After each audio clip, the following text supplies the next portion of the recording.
मेहनत से दौड़े और अपने लक्ष्य को पाने की तरफ वो दौड़ रहे थे।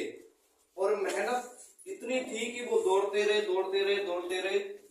सुबह से दोपहर हो गई लेकिन उनका दौड़ना बंद नहीं हुआ। लेकिन अचानक हुआ क्या कि दौड़ के अंतिम पड़ाव में आकर तीन जो थे थोड़े सुस्त हो गए, लेकिन सुबह से दौड़ रहे यार, हारेंगे थोड़े, जीत तो जाएंगे, आगे तो सबसे है ना। और अंतिम समय में आके क्या हुआ कि वो बाल चूक गए और पीछे रह गए, और एक जो उसने हिम्मत नहीं हारी वो आगे निकल गए। आप जानते हैं मैं क्या बता रहा हूं? दौड़ में दौड़ते बहुत हैं लेकिन जीतता। तो मैं आपसे ये कह रहा हूं कि आप जिस लक्ष्य की तरफ मेहनत कर रहे हैं, जिस दौड़ में दौड़ रहे हैं, और इस संगति में बहुत सालों से बने हुए हैं, बहुत वर्षों से बने हुए हैं और अपनी मेहनत को कर रहे हैं, कहीं ऐसा ना हो कि अंतिम समय में आके आप जो है लक्ष्य से चूक जाएं। और पूरी जिंदगी मेहनत करी, पूरी जिंदगी परमेश्वर से लो लगाते रहे, लेकिन अब जब अंतिम समय की तरफ बढ़ चले तो अपने लक्ष्य को छोड़ दिया, या उसमें जो है धीरे धीरे करके जो पीछे हटने लगे। बोले पूरी जिंदगी तो हो गई मेहनत करते करते, अब तो परमेश्वर अपना ही हो गया है, अब तो जाना निश्चित है, अब तो मिलन निश्चित है। लेकिन कहानी उल्टी हो गई जब पता चला कि बस थोड़ी सी मेहनत और कर लेते, और फिर उसके बाद पछतावा।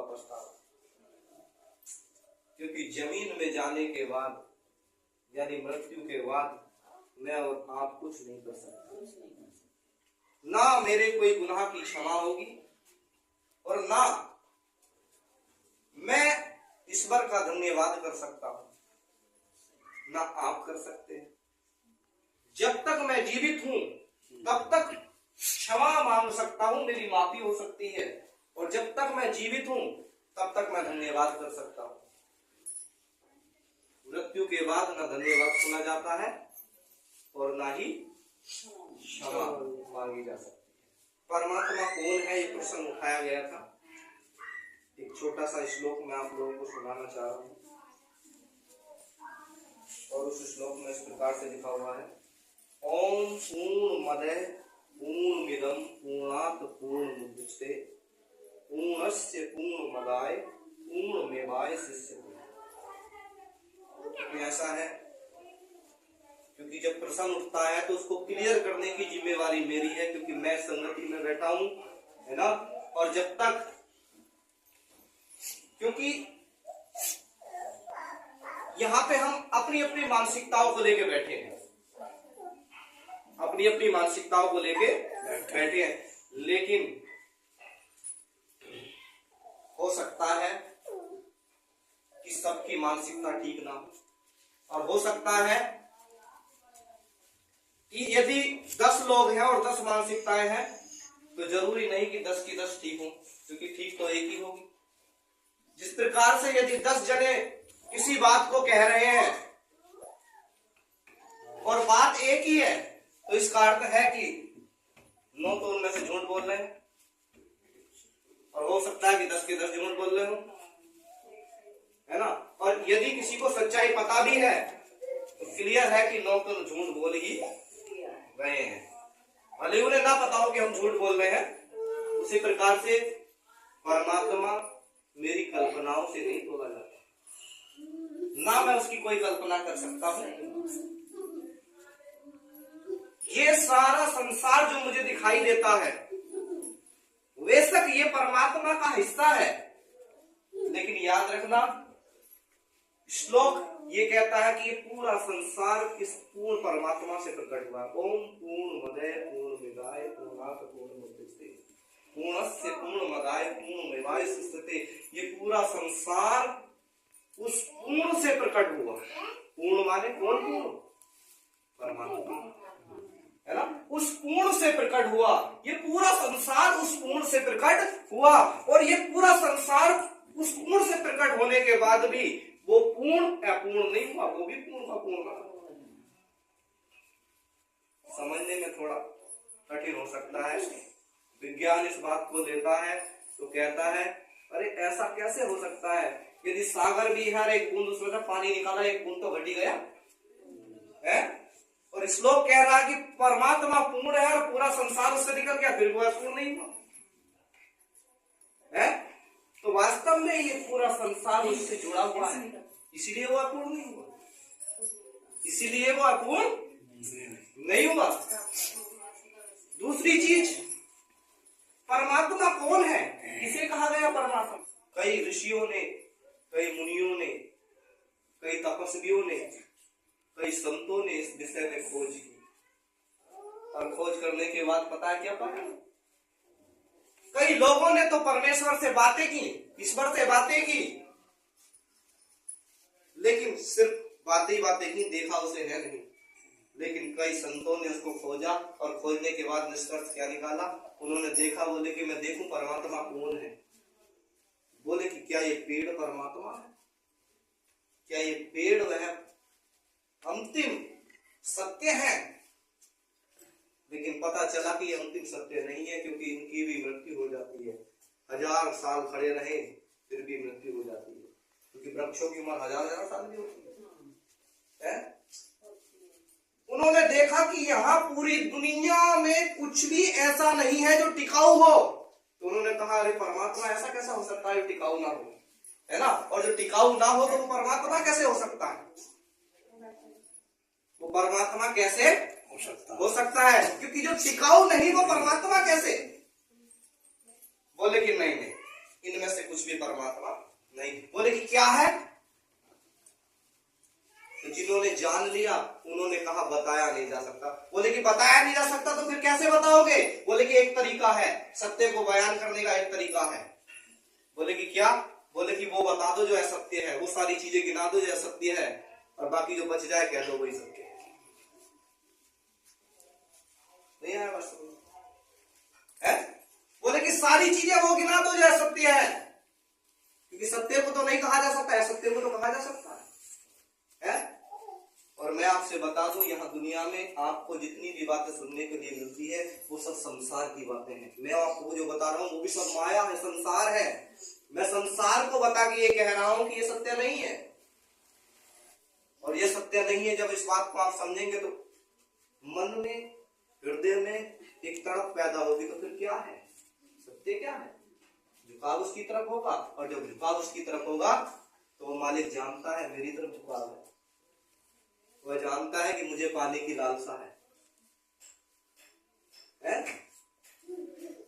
तो उन्होंने देखा कि बोले कि काट दो सारी चीजें। बोले कि पेड़ नहीं है परमात्मा, बोले कि ये पृथ्वी नहीं है परमात्मा, ये जमीन नहीं है, आसमान नहीं है। बोले कहने को तो बहुत देवी देवता बना लिए। देवी देवता माने जो देते हैं, देवता बहुत सारे हो सकते हैं, लेकिन परमात्मा बहुत सारे नहीं हो सकते। देवता बहुत सारे हो सकते हैं। देवता माने क्या? जो देते हैं उन्हें कहते हैं देवता, है ना? वो वाले देवता नहीं जिनकी हम पूजा अर्चना करते हैं, बल्कि उल्टे हमसे मांगते हैं।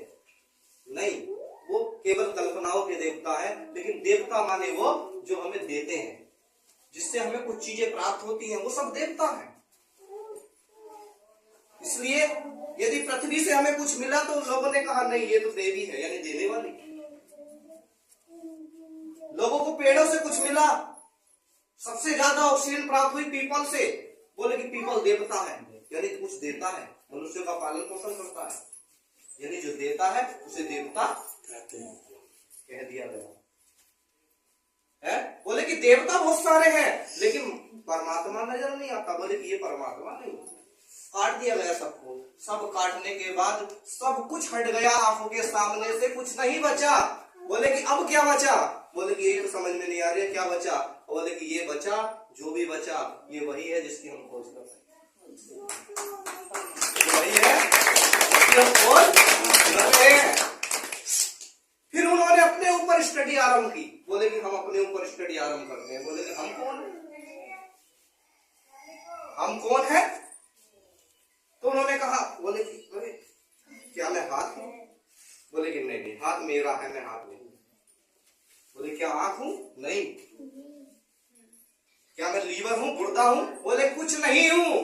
सारी चीजें खत्म कर दी गई। बोले कि मैं कुछ नहीं हूं। बोले कि बचा क्या? बोले क्या मैं विचार हूं? नहीं मैं विचार नहीं हूं। मन हूं? नहीं मैं मन नहीं हूं। सब कुछ का काटने के बाद जो बचा उसको नाम दिया गया, बोले कि ये आत्मा है। लेकिन मूल तत्व एक ही पाया गया, बोले कि जो बाहर मिला उसे परमात्मा, जो अंदर मिला वो आत्मा। जो अंदर मिला वो आत्मा, और जो बाहर नजर आया वो उसे परमात्मा कहा गया, क्योंकि उसका विस्तार बड़ा नजर आया और मैं छोटा हूं इसलिए उसको आत्मा कहा गया। वास्तव में मुझ में, मेरी आत्मा में जो भी है वो वही है, और ये संसार उसी का एक हिस्सा है, उसी का एक हिस्सा है। लेकिन वह यह संसार मात्र यह संसार नहीं है, संसार उसका हिस्सा है। लेकिन ये जो बात मैं आप लोगों से कहता हूँ केवल शब्दों से नहीं बताई जा सकती। जैसे मैंने पिछली बार भी बताया, पानी पानी कहने से पानी नहीं मिल जाता, इसलिए आत्मा परमात्मा कह देने से आत्मा परमात्मा नहीं मिल जाती, या मेरे समझा देने से सब बातें समझ में नहीं आ जाती। बोध के तल पे गहरा उतरना पड़ता है, तब जाके वो समझ में आता है। और समझ में भी कहाँ आता है, जितने गहरे उतरते हो वो और ज्यादा गहरा होता जाता है, क्योंकि समझ में आ जाए वो परमात्मा ही कैसा है, उसकी गहराई नहीं नाप सकते। बोले जो उतना गहरा कर जाता गया, उतने गहरे आप उतरते गए, वो उतना ही गहरा होता जाता है। क्या है? अनंत, उसकी था हाथ नहीं आती, इसलिए वो सामर्थी है, बड़ा है, प्रतापी है। पता नहीं चल सकता व्यक्ति को, है इस मस्तिष्क से तो नहीं समझ में आ सकता।